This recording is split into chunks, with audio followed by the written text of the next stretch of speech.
I noticed you refer to oil purchases. If you are looking at energy purchases from Russia, I would suggest that your attention should be focused on Europe, which probably we do buy some energy which is necessary for our energy security. But I suspect, looking at the figures, probably our total purchases for the month would be less than what Europe does in an afternoon. So you might want to think about it.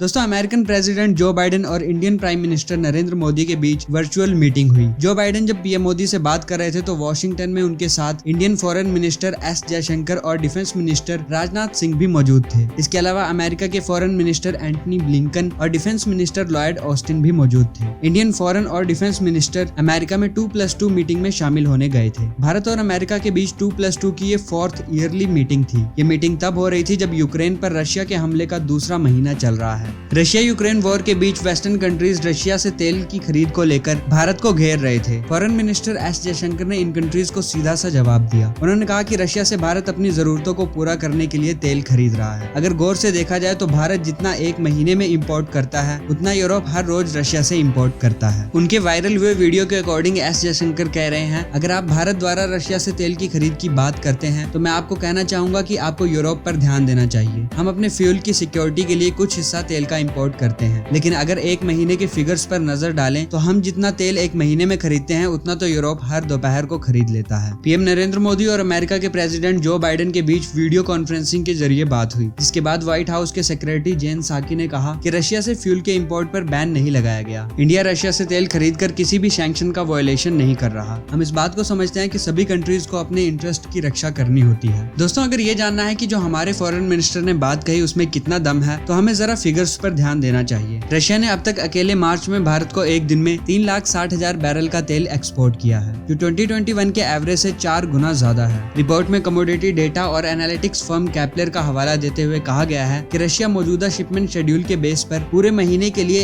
एक दिन में 2,03,000 barrel Bharat को बेचने की तरफ काम कर रहा है। वहीं यूक्रेन रशिया के मसले पर अमेरिका के फॉरेन मिनिस्टर एंटनी ब्लिंकन ने कहा है कि भारत को अपना फैसला खुद करना है कि वो कैसे इस चैलेंज को लेता है। हमारा मानना है कि सभी देशों को, खासकर वो देश जो रशिया से फायदा उठा रहे हैं, उन्हें पुतिन पर प्रेशर बनाना चाहिए कि वो इस वॉर को खत्म करें। ये जरूरी है कि हम सभी एक साथ आएं और एक आवाज में बोलें। दोस्तों, अब अगर यूरोप की बात करें तो कई रिपोर्ट्स के according Europe 2.2 million barrels crude oil Russia से इंपोर्ट करता है पर डे। इसके अलावा 1.2 million barrel per day petroleum products import किए जाते हैं। तो हमारे फॉरेन मिनिस्टर की जो बात है कि जितना इंडिया रशिया से एक महीने में ऑयल्स इंपोर्ट करता है, यूरोप उतना एक दिन में करता है। दोस्तों, आपका क्या कहना है इस पर अपने विचार नीचे कमेंट करके जरूर बताएं और वीडियो अच्छी लगी तो इसे लाइक और शेयर